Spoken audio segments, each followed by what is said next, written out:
Hello everyone, Namaskar to all of you. I hope all of you are fit and fine. Now, in this video, we are going to start economy. In the last video, we have discussed in detail the syllabus as well as the strategy and the relevance of study of economy. Now, we can start with economy in a big way, hoping this fact that through a slogan that well begun is half done. The meaning is that when we start something in a pragmatic way, if the beginning is good, it means 50% work is completed. So having such a mindset, we're just going to start the Indian economy.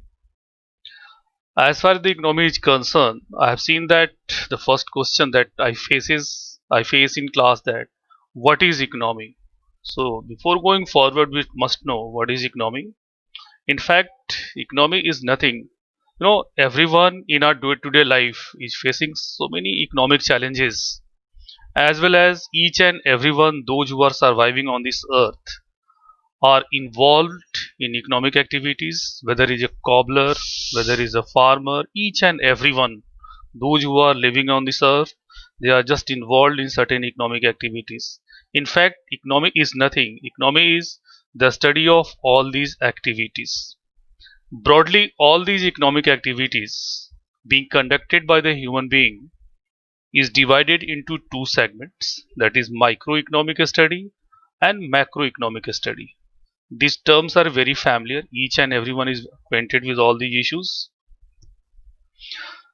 As far as the microeconomic study is concerned, when we discuss and talk about individual economic activities, means the demand of individual, the supply of individual, the marketing conducted by the individual are falling under microeconomic study.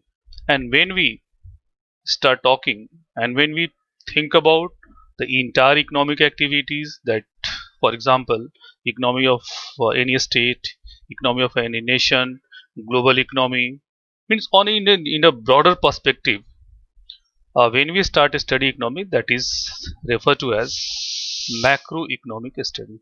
So in this way, these are the differences between macroeconomy, microeconomy and macroeconomy. As far as our competition is concerned, broadly in in all the competitive exams, macroeconomic study is the part of our syllabus. As far as the micro is concerned, it helps us to understand the entire economic activities. But whatever the news reflected in the newspaper, whatever the topics we have discussed in the syllabus, whatever the chapters we have decided, whatever the questions are being put up in the examinations, are broadly based upon macroeconomic study. So I mean to say macroeconomy is the main area of our study. So we'll focus largely on macroeconomic study, and the microeconomy will help us to understand economy in a big way. And in this way, with this positive perception, we are going to start the first chapter, and that is financial system. As far as the financial system is concerned, what is this? First question that comes to us. In fact, you all of us are acquainted with the banks, insurance companies, developmental financial companies. A number of financial institutions are functioning in our economic system.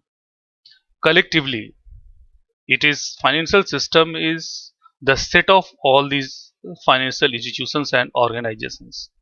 So in other words, you can say that financial system is the set of financial institutions, financial markets, financial instruments, financial services, and the role of the system is that it helps us in various kind of transactions, and above all, it promotes savings in domestic sectors and make it available to the public and private sectors as per the requirements. Say for example, suppose when we have surplus fund in our hands, we just try to deposit this fund in a bank. Bank, what bank does? Bank uses this fund to extend loan to the other people. Similarly, each and every financial institution are involved in different kind of activities depending on their specific area of activity that will be discussed largely. As far as this financial system chapter is concerned, you may put up the question why we are going to start from this chapter. So the answer is that this chapter is very relevant, quite relevant for our examination, because every year in all the competitive exam, a lot of questions are based on this chapter. In civil services also, I think around 5 to 6 questions are asked every year. Lastly, having finished this chapter, when we discuss the question papers, things will be clear to us. So I mean to say the first relevance of this chapter, study of this chapter, is that every year so many questions are asked. Second relevance is that in every newspaper, irrespective of the language, in daily newspaper, a lot of news are based on these chapters. So this will help us a lot with respect to the understanding economy as well as to get the question in the examination, and that's why we are going to start this system, because today we cannot survive without the strong financial system in the global economy, in the modern economy. Some months back, there was an examination and there was a question, which one of the following system is considered to be the backbone of modern economies? Agriculture sector, industrial sector, services sector, financial sector were given there. Undoubtedly, the answer was the financial system. Why? Because you might have seen that whenever banks are closed for 1 or 2 days for any reason, lakhs of millions of transactions are just get stopped. It's not possible to continue any business. So you can understand how much it's relevant for us, and that's why we are going to start this chapter. This will help us a lot in our study. As far as the structure of the financial system is concerned, the entire system is broadly divided into two parts called money market and capital market. You must know different kind of markets in our day-to-day life, but these markets are different.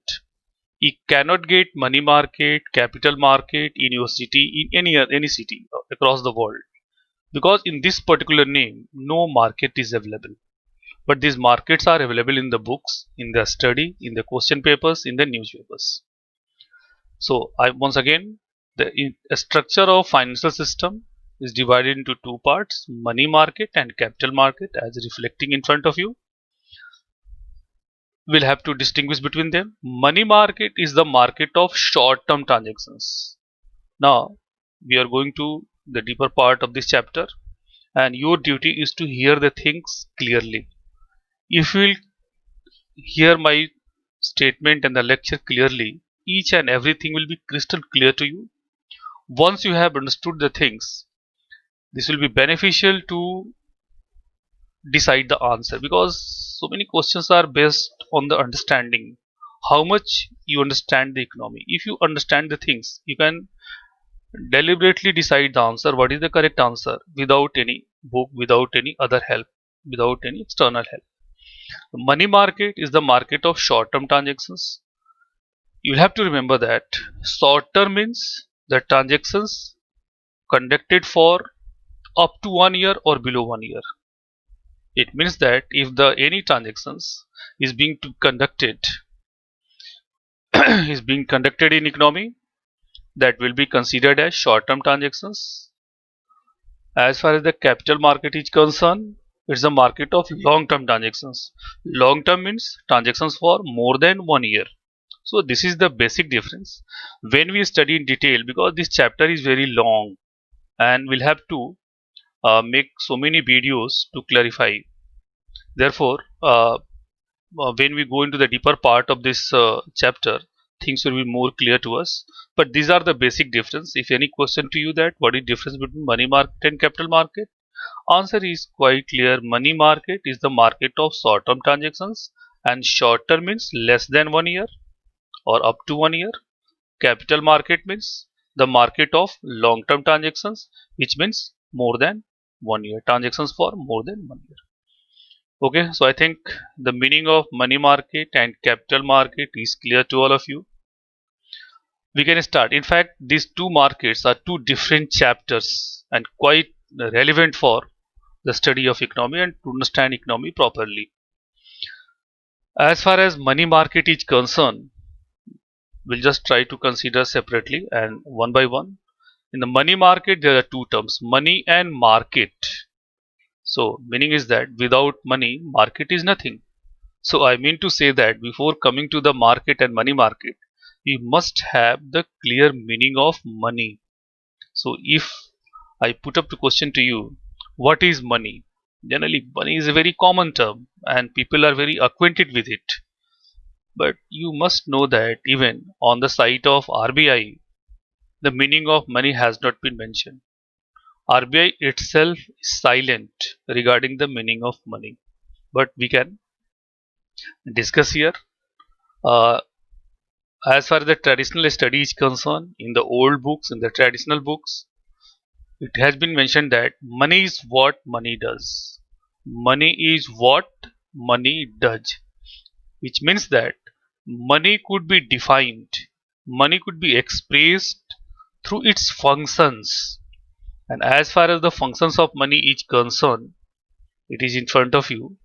The main functions of money are, the first one is medium of exchange. Easy to understand. When you go to any shop, we give the money and in turn we take some commodities. This is exchange. But you must know that before that, unknowingly, one function has been already done. Before any kind of transaction, before any kind of exchange, we first ask the price of commodity. Asking the price of commodity is referred to as the measurement of value. Suppose you are going to purchase coffee and you ask what is the price of coffee. If the shopkeeper is saying that it is 100 rupees, so this 100 rupees is referred to as the measurement of value. So measurement of value, medium of exchange, storage of value, these are considered the main functions of money. So if these kind of functions are available in a particular things, that will be referred to as money. Okay. Similarly, simultaneously, there are some quality in money. Functions are different, qualities are different.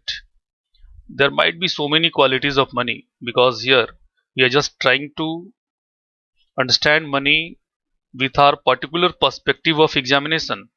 So whatever is important, whatever is relevant for our examination, that would be discussed here, not in a traditional way what is mentioned in all the books, what is required for this examination. Because based on my past 18 years of experiences, I have seen that the last, I think, 15 years papers are just clear to us.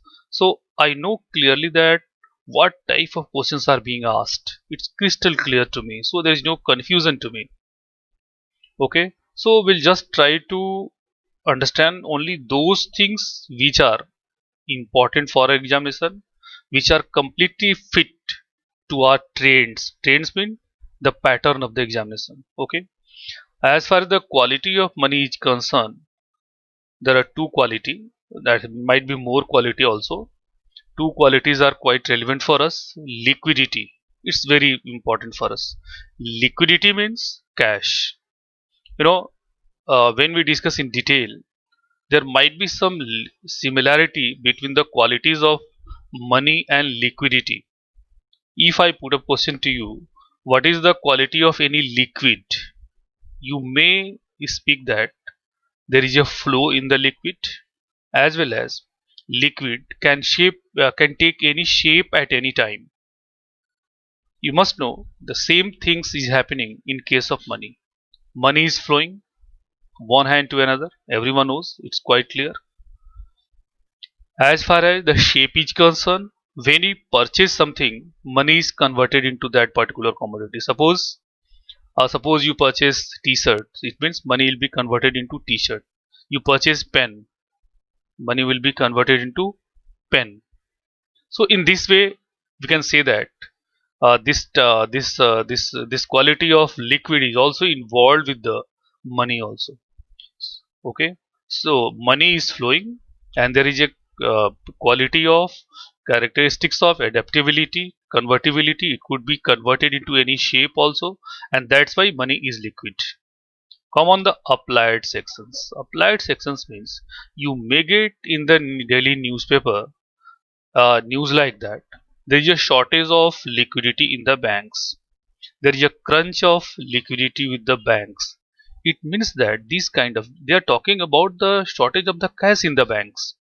So in this way, the term, instead of cash, in newspaper writers, your examiner, in the book writer, and the teachers also, rather than speaking cash, they use the term liquidity. When you see the question paper of EC, several times questions have been based using this term. Acceptability. It is another quality of money. Acceptability means, suppose you are giving 100 rupees to anyone, and the person is saying that I will not take it. I don't believe in this 100 rupees. They will have to believe because the RBI governor is giving the promise. So there must be acceptability. So these are two basic qualities of money. Liquidity is most relevant for our purpose. Apart from that, there are certain types of money also. There are certain types been given here. Legal money or fiat money. You might have heard about that. Legal money means any money issued by RBI or the government of India. That is called legal money. Legal money means behind that money there is a support of, there is a legal support. So obviously without any legal support, banks, Reserve Bank of India, government cannot issue the money. So simply you can say that any money issued by RBI or Government of India would be considered as legal money. There is another name of legal money is fiat money. Fiat money means which is issued by order of any authority. So that is the meaning of fiat money. So I hope that the meaning of legal money and fiat money is clear to all of you. Credit money issued by banks. What kind of money is issued by banks? Checks, drafts, easy to understand. Suppose you have to pay someone, we have just give the check instead of money. So it depends on the credit of the bank. So these kind of instruments used by the banks are the part of credit money. Checks, there are different type of checks also. Different type of checks like that. You might have heard about the post dated check. Post dated check means that is called PDC in short. Suppose today you are giving check to someone, but the date, there is a one after 1 month and 2 months later date you are mentioning there. So that will be PDC, post dated check. Bearer's check, you are just mentioning only the name. Bearer's check means whosoever bears it, bank will pay him. So that is bearer's check. Cross check, also called account pay check. It means that if you are giving anyone a cross check, it means the amount will be transferred only into the account of that person. So that is called cross check. So in this way, different kind of checks are used in the different kind of transactions in our activity, in our economic activities. So these are called credit money. Next one is near money. Near money means any kind of instruments, any kind of securities you can say, that could be converted easily into money. And the best example, in fact, the near money, the best example is the bonds. You might have heard about the bonds. Generally, bonds are the instruments of capital market, and bonds are issued by uh, the companies in the capital market to raise long-term funds. So, different kind of securities. Broadly, securities are depending on their nature, depending on their time period also. So some securities are short term securities, some securities are long term securities, bonds are long term securities. Securities means any type of paper, any type of instruments through which transactions are conducted. So that is broadly known as securities. Any kind of instruments on which dates are, means loans are transacted. Raising funds through bonds, it's a kind of loan raised by the company from the public. So when we go in the deeper part of the study of this chapter, things will be more clear to us. So in this way, near money, we'll have to remember in a simple term, close to money, any kind of paper that could be converted at any time into money, that will be known as near money, and bonds are the best example. Apart from the bonds, you might have heard about the national saving certificates issued by the government for a long term period, uh, Kisan Vikas Patras issued by the government, generally sold through the post offices and the banks to raise funds by the government to help the farmers. So these kind of securities are being issued by the governments and private organizations from time to time for raising funds on a particular paper, that is security, is given to the bearers, and it could be any time converted into money. Suppose you are having national saving certificate. Suppose you have surplus fund of 1 lakh rupee and you want to invest somewhere, and you want to, so suppose you decide to purchase national saving certificate. It means that a paper will be given to you and there will be a maturity period. But in between, suppose if you need money, any bank could place it and will extend money to you. So that is the clarification regarding near money. Hard currency and soft currency.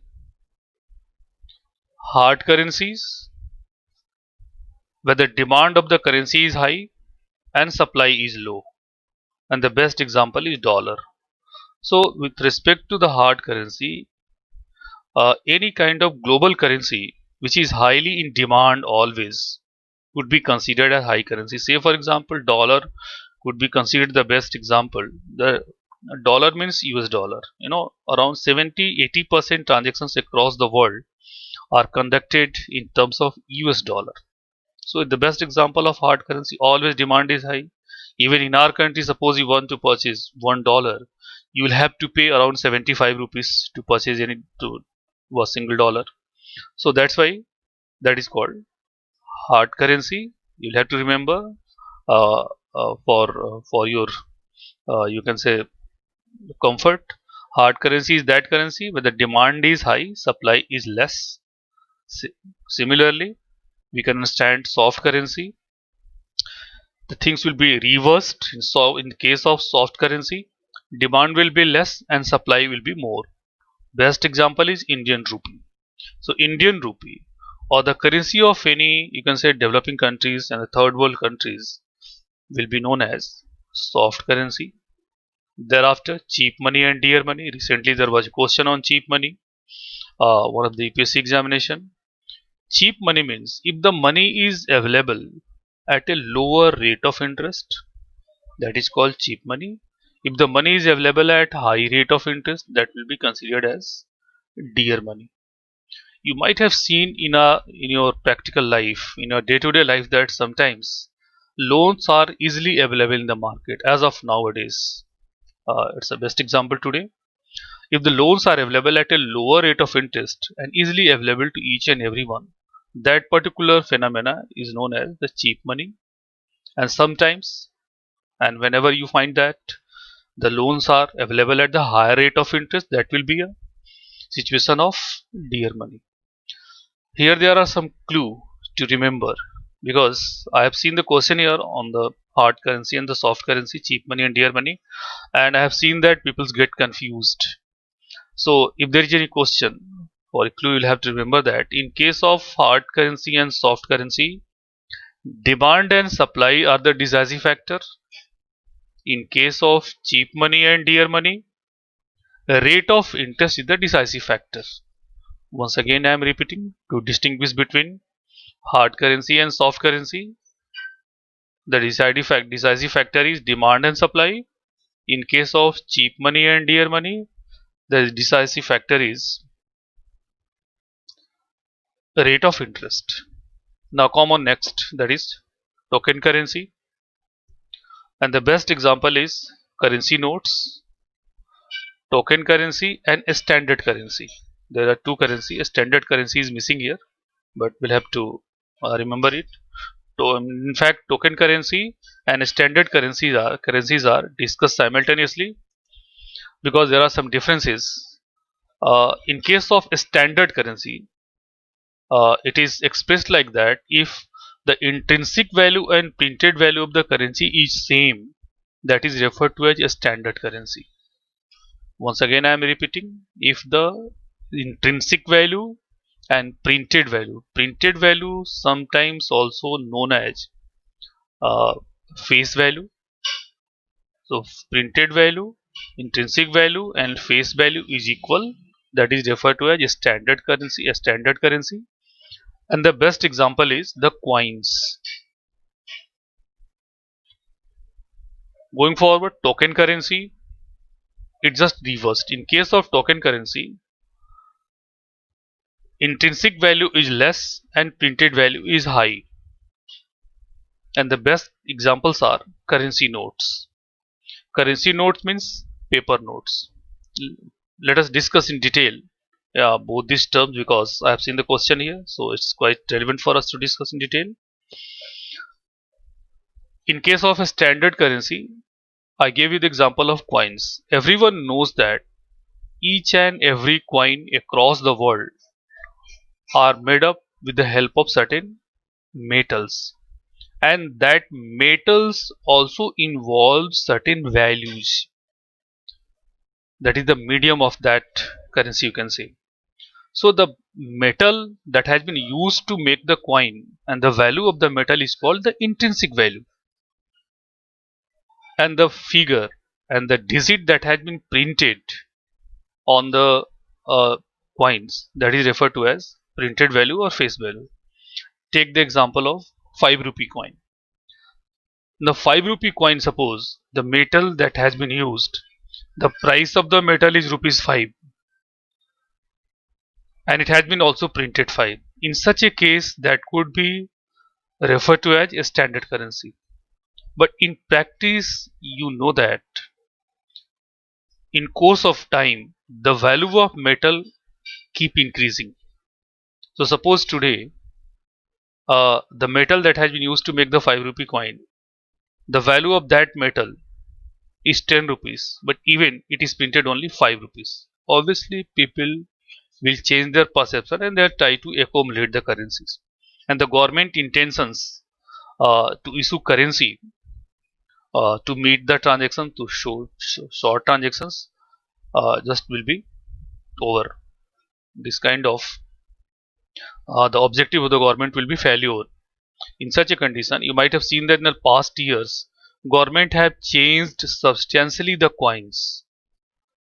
I don't know how much coins you have seen, but I have seen the coins of the 50 paise, 50 paise, 25 paise, even 20 paise also. Before that, there was 1 paise coin, 3 paise coin, 5 paise coin. But in course of time, all these coins lost their relevance because there was no value. More recently, even the 50 paise coins are not in use because nothing is available on that value. That's why it has been scrapped. Okay. So in this way, this is the clarification regarding standard currency. Now come on the token currency. The best example is currency notes. Currency notes means paper notes. You know, take the example. Take 100 rupees note. Right now, 2000 rupees note, 500 rupees notes. When we see that almost similar paper has been used in all these currency notes, it is up to the RBI to decide the denomination 100 rupees 500 this way. Suppose in future government decide to issue 5000 rupees note, does it mean that it will be 5 times or 10 times of the 5 rupees note in the bigger size? No, only color will be changed, design will be changed, and they will change the figure. Just you take a very new 2000 currency notes and cut it from the middle and give it to the two people, 1000 you and 1000 you. It's ridiculous because at this currency note will be turned up. There is no relevance. It will be turned into piece of paper. So though we are discussing that in case of token currency, uh, the standard, the intrinsic value is less, but in some cases it is zero also. When the currency notes and paper notes are turned up, their value is zero. There is no value. We cannot transact them. Therefore, these are the differences between token currency and standard currency. But there are so many questions and some kind of information here. So I would like to share with you because I've seen the questions in the past years, depending on the token currency and standard currency. If there is any question that what is the kind of Indian coins, you must remember that Indian coins are neither completely token nor completely standard. So what is the answer? The answer is standard cum token currency as given here. As given here, standard cum token currency. So Indian coins are standard cum token currency because these are neither completely standard nor completely token. Another information here that in 1957 India adopted decimal system of currency. Decimal system of currency means the multiple of 10. Multiple of 10. In 1 rupee there are 100 paise. So in this way it is multiple of 10. That is called decimal system. And in 1957 we just adopted this system. You may put up the question, what was happening before 1957? So before 1957 ANA system was in practice, that was multiple of 4. You might have heard about that. When you ask to any elder people in your family, they will share their experiences with you. ANA means there were 4 ANAs. 25 paise were known as 4 ANA. There were there are 16 ANAs in 1 rupee. So even that rupee was also divided into ANAs. So ANA was the multiple of 4. So before 57 we adopted quadrile system, that is called multiple of 4. Since 1957 Government of India decided to make parity with the international system, that is decimal system, that is multiple of 10. So in this way just the system is going on. Some years back there was an examination and there was a question in that exam, in which particular year the term new was removed from the Indian coins. I am repeating the question. In which year the term new inscripted on Indian coins are removed from the coins? The answer is 1964. You must know that when in 1957 new coins were released by the government, when the system was changed, on the coins the term new was given. New means that is new 10 new paise, 25 new paise, 50 new paise. When this mechanism lost the relevance, government decided to remove the term new. So that was the question. This is the mind of examiner. This will also help you to understand in what way questions are being set up. So in 1964, the term new inscripted on the Indian coins was removed. Okay. Now the next type of money is uh, hot money. The frequency of hot money in our examination is very big. Frequency is last several times. I have seen the question on hot money. You must know that it's not a particular money. It is one of the nature of money.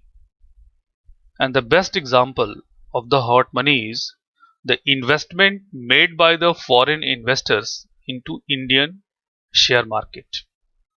We'll discuss, in fact, the share market is the part of capital market. So when we discuss the capital market, picture will be more clear to all of you.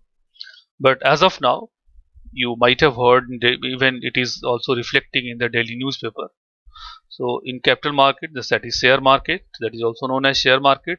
So when the foreign investors invest in Indian share market, that particular money is referred to as hot money. So as far as the nature of this hot money is concerned, it can leave the country at the same speed as it comes in. once again I am repeating, hot money is that money which is escapist in nature, moves one place to another place, one country to another country according to the more profit, according to the more interest. So that's why it becomes a nature. So wherever this kind of nature is available, that is referred to as hot money. And the best example is the investment made by the foreign investors in Indian share market. You might have heard, you might have studied and might have seen in the newspapers that if the foreign investors, foreign investors invested huge amount in Indian share market. Say for example, suppose the moment they will get this news and they are having the perception that now the Indian share market is no longer beneficial for them. They will prefer to take out money, withdraw their money from Indian share market to invest some other market. So it's a regular phenomena. It is happening across the globe. So wherever this kind of nature is available, these kind of activities are taking place. That is particularly referred to as hot money. So it's not a particular money; it's a nature of money. Next one is plastic money. Plastic money very familiar to all of us. Today everyone is using credit cards, RuPay card, debit cards, and all these cards are referred to as plastic money. Okay, so easy to understand. The last one is virtual currency or cryptocurrency. Virtual currency or cryptocurrency. Virtual currency means we cannot touch it, only you can see. But the most important characteristics of virtual currency is that it could be transacted only through internet. There is no other ways, only through internet. So it is a kind of digital currency. And as of now, the best example of virtual currency is the Bitcoin. All of you are acquainted with the Bitcoin. Bitcoin nowadays in the past years in our country has been very familiar to everyone. But when we discuss in detail regarding Bitcoin, even in 2015-16, I think there was a question on Bitcoin also. But the question was based on the current affairs. The Bitcoin, in fact, it's 100% technology. In fact, the term coin is there. That's why we dragged in our list of the type of money. But in fact, it's not a coin. It's not a coin. We have already defined the meaning of money. The money is used for the transaction, but digital currency, Bitcoin is not involved, is not being used for any kind of transaction. People are just purchasing and selling the Bitcoin, investing their money itself in the Bitcoin to make more money. So nowadays, Bitcoin has become one of the instrument of investment. And recently, I got from sources that its price of one Bitcoin was in lakhs, more than 10 lakhs. So does it mean that it's a coin? No. Nowhere it is just make parity with the meaning of coin. But even after that, the term coin is there. That's why you can say that it is a coin. So in this way, we can just understand the meaning of virtual currency, also known as cryptocurrency. And the best example today is Bitcoin. From time to time, RBI gave the notices and guidelines that people should not try to involve in the transactions of Bitcoin because any problem will be created. RBI will be helpless because there is no rule in our country. There is no law in the country. The biggest challenge with respect to the virtual currency or cryptocurrency is the regulation. How to regulate it? So regulation is the bigger problem. But having seen and having realized the passion of the people and the demand and the interest of the people across the globe regarding the currencies like Bitcoin, the government of many countries are just trying to issue it, even in our country also. So this issue is it's quite relevant, and all of you will be acquainted to it, and will have to follow the news. What kind of development is going with respect to the virtual currency? in our country or in the global economy. So whenever any progress, any kind of new development will take place, you will have to ready for the question. So you must know that this was all about the different types of money. So in this way, till now we have discussed the meaning of money. We are all talking about the money market. So we got the meaning of money, nature of money, function of money, quality of money. Now we have got the money in our hands. Now we can enter into the money market and we can try to understand the money market. But before entering into the money market, we must have the basic idea regarding the boss of the money market, and that is Reserve Bank of India. The Reserve Bank of India is an autonomous body, and this is the boss, this is the regulator of money market in our country. All of you will remember that it's the study of Reserve Bank of India is quite relevant, quite important for our examination. Every year there are questions based on Reserve Bank and the different aspects of the Reserve Bank.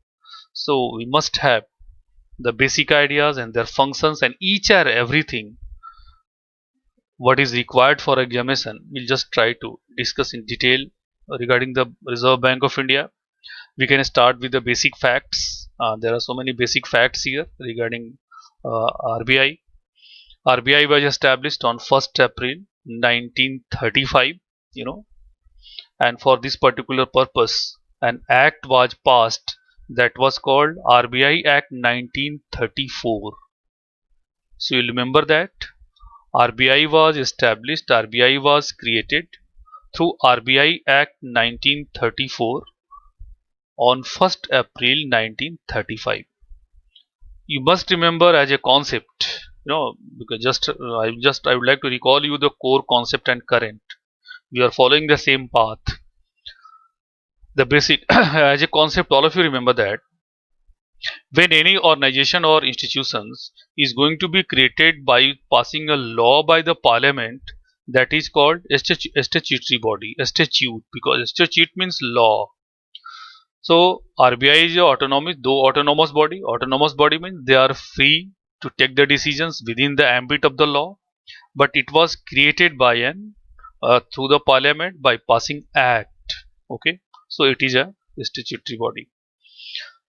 But before the establishment, a committee was appointed by the Britishers, and that committee was called Hilton Young Committee.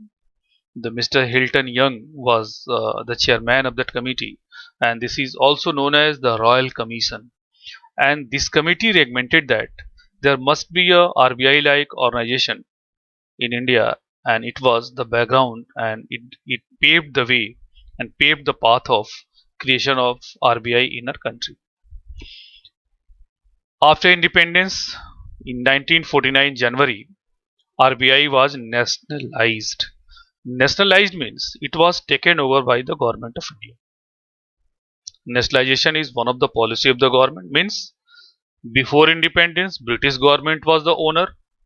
After independence, government of India became the owner of RBI, and that was called nationalization. On all, each and every fact I have seen the question. So these facts should not be skipped by you. It must be remembered to all of you. Okay. So RBI was nationalized in January 1949, and as of now, at present, the well-known name of RBI governor is Mr. Shakti Kanta Das. Here there are some mistakes. Shakti I is here, but you will remember Shakti Kanta Das, former IS, retired IS, well-known name in our country, and he is the 25th governor of RBI. Mr. Shakti Kanta Das, today RBI governor, is the 25th governor of RBI. But as you mentioned the term 25th, the first obvious question to you, who was the first RBI governor? The first RBI governor was Sir Osborne Smith. Sir Osborne Smith, it has been the question also. The another question that has been asked here, who was the first Indian RBI governor? The well-known name is C.D. Deshmukh. C.D. Deshmukh, that is Mr. Chittaranjan Das Dwarkanath Deshmukh. But you must remember that with respect to Mr. C.D. Deshmukh, there are three questions here. If there is a question, was the first RBI governor? Answer is C.D. Deshmukh. He joined his office in 1943 and continued mid of, I think, May or June 1949. So there are three questions here. The first question is the first RBI governor. Second question is who was the RBI governor after independence? Answer is same. That is C.D. Deshmukh. Third question, who was the RBI governor when RBI was nationalized? I already just mentioned that RBI was nationalized in January 49. That January is not mentioned here, but you'll remember it. January 1949. So, and he continued his office till mid of the 1949. So the answer was C.D. Deshmukh. Means C.D. Deshmukh when was the RBI governor when RBI was nationalized. So these are three questions here. Who was the first RBI governor? First Indian RBI governor. Who was the first Indian RBI governor after independence? And third, who was the governor of RBI when RBI was nationalized? And I didn't mention here the headquarter of RBI, but in one of the state examination I saw that it was the question, where is the headquarters of RBI? You must know that RBI's headquarters are situated in Mumbai. In Mumbai, RBI's headquarters are there. So you'll remember it. Okay. One another question that I've seen several times in the UPSC, twice it has been asked in UPSC. What is the accounting year of RBI? You must know there are three type of years: calendar year, 1st January to 31st December. Second is uh, financial year, 1st April to 30th of March. So I may put up question to you, which financial year is going on? So the answer is 2021. Today 2021 is going on. It was started on 1st April 2020 and this will be ended by the next year 31st March. So that's why you might have seen that always conjugal years are taken when we discuss and talk about the financial year. Okay, so we adopted financial year. It is happening in most of the developed countries of the world also. 1st April to 30th March. As far as the accounting year is concerned, this is the year for which a particular organization maintains their account. Okay, so that is called accounting year. RBI has been the only organization in our country that adopted different accounting year, because majority of the institutions adopt accounting year similar to the financial year. It means the financial Indian financial year is their accounting year. But in case of RBI, it was deferred. That's why it became a question. Okay. So till 2020, it's an important question. All of you will be ready for that. This will be a coming question in the examination because it's a big change. Since independence till 2020, July to June was considered as the accounting year of RBI, and that's why it became question twice in APSC. And as well as it was also the agriculture year in India. July to June means 1st July to 30th of June was considered as the agriculture year in India. But this year I saw that it was a news recently last month that now government has decided to change, government or RBI you can say had decided to change the accounting year, and RBI is now going to adopt the financial year as accounting year. You must remember, RBI is going to change their accounting year from July to June to April to March. So from the next year, after the completion of the running financial year, RBI will adopt the financial year as their accounting year. So you'll have to remember, it's a big change. It's a big change after RBI, after independence with respect to RBI. Okay. and but still July to June will be considered as agriculture year in our country. You may put up the question, why there is a change? Answer is quite clear that when RBI was started, there was no computer. RBI is the boss of all the financial institutions, especially of the banks. So once the account of bank was completed by the end of the March, by the 31st of the March, then data were available to the RBI to make their own account. So that's why there was a gap. To complete the account of RBI. Today, every data is available on a real-time basis. So it is updated on the real-time basis. So immediately data are available from the banks to RBI. So there is no need to separate it. So it is convenient for both, and that's why RBI decided to adopt financial year the as their accounting year. But one more information here I would like to share with you. Some years back, around 2015-16, government appointed a committee, that is Acharya committee, to consider all these issues, or in fact to consider the change of the financial year in the country. And that committee suggested that the government of India should adopt calendar year as the financial year. But it was not in operation. It was not accepted till now. Could be possible in future, but there is no clarification from the government side. So we'll have to watch for that. But even today, the traditional financial year, that is April to March, it is in practice. Okay. Uh, but one state of our country, that is Madhya Pradesh, they decided to adopt calendar year as the financial year. So you'll remember that Madhya Pradesh has adopted uh, financial year. Financial year. They adopted the calendar year as their financial year. So that is the only state, and that's why it might be a question, and you must remember it. But the most important development at this particular juncture is the change of accounting year by RBI. So once again, I am repeating that RBI has changed its accounting year, and now from the next year, after completion of the running financial year, RBI will adopt the financial year, that is April to March, as their accounting year. So it's a big change. Okay.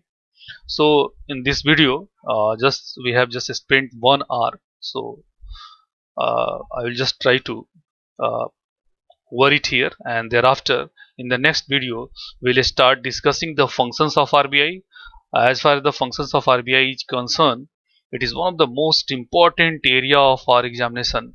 When you see the last 10 to 15 year question paper, several questions have been based on the functions of RBI. The different type of questions have been asked in your examination, in all the examination, not only in UPSC, but especially we'll focus in UPSC. That is the you can say the most prestigious and the largest examination in our country. So if you are able to cover the syllabus of RBI and you are just touching the level of UPSC, you will be comfortable. You will comfortably answer any question of any examination. So I think nothing is beyond the UPSC syllabus. Nothing is beyond the strategy of UPSC. Nothing is beyond the ambit of UPSC. So we'll give focus more and more only on the UPSC. Okay. So in the next video, we'll just discuss in detail in a very easy manner the functions of RBI, and that is most relevant and that is most important for our examination. Thanks to all of you. Thanks.